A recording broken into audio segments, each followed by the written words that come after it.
هلا وشلونكم؟ طبعا حابة اليوم أحكيكم فد موضوع.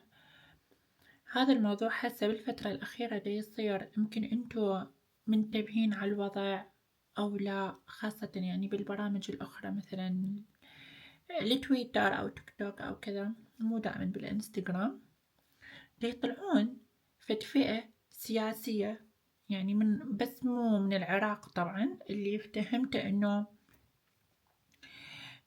فئة قانونية أو سياسية، يعني إنه من اليمن، شخص مع حبي واحترامي دول الخليج وحبي إلهم واليمن. فاليوم كل إنسان عنده فد مشكلة ويا طائفة أو ويا طائفة أو مذهب، يحط إنه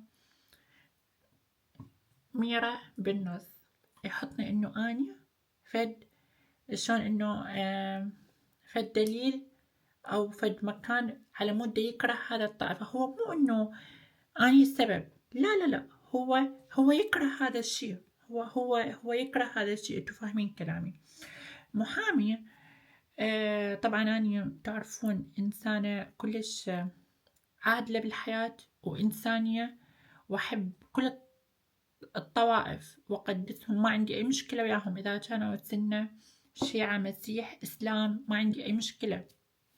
محامي ما راح أذكر اسمه، هو يمني بدون ذكر الأسماء، ما أحب أذكر الأسماء، منزل إنه حقيقة دقيقة خليني أقرأ لكم اللي منزله عني. طبعا أني مو إنه ضايجة لأن هو دا يحكي، لا، أني ضايجة إنه أو لأن هذا الموضوع دائما دا يتهموني بيه وأني ما حاجيته. يقول أشهر ممثلة إباحية شيعية، هو دا يقول لها أفلام كثيرة، اكتبوا ميرا النوري وشوفوا هذه المنتجات، المحور الإيراني الخبيث. هاي هو كلامه. أولا أني عراقية وما محددة أني من أي طائفة أنتمي. ثانيا أنت محامي، من تقول إنه هذه الشيعية، شنو هو الدليل اللي عندك؟ أنت محامي ودارس وفاهم وقانون. اليوم بالقانون أنت من تنطي كلام لازم تكون أنت متأكد 100%. اليوم بالمحكمة من يكون المحامي يدافع عن المتهم يكون عنده أدلة كاملة ويكون عنده قرارات كاملة. فأنت من تقول إنه هذه شيعية وإيران دافعتها، شنو الدليل؟ شنو الدليل اللي عندك؟ لأن أنت إذا أنت تكره في طائفة معينة لازم تقول إنه عني الشيعية حتى تتهجم على الطائفة. أولا أني ليس شيعية، مع كل حبي واحترامي للشيعة، كل حبي واحترامي للسنة، أني إنسانة ليس طائفية. أنت محامي، هاي المشكلة بيك أنت، اللي عندك جزء طائفة ويا الشعب العراقي أو ويا إيران، ما أعرف أنت ويا من عندك. أني ما يهمني، أني يهمني فقط العراق، ما يهمني بلد ثاني، مع كل احترامي للبلدان وللدول. أولا ما عندك إنه دليل إنه أني إنسانة شيعية، ما ذاكرة طائفتي، دائما أقول أني ما عندي أي مذهب ولا أنتمي أي مذهب، أني إنسانة فقط. ثانيا أنت كاتب تنشر الرذيلة والفسق والأمور ثانية ما أقدر أذكرها.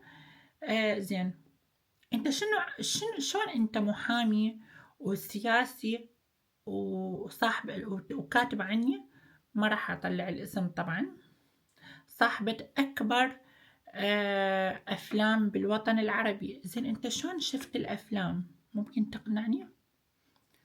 شلون عرفت بالأفلام؟ شلون عرفت إنه أني ممثلة إباحية؟ ها؟ شلون عرفت؟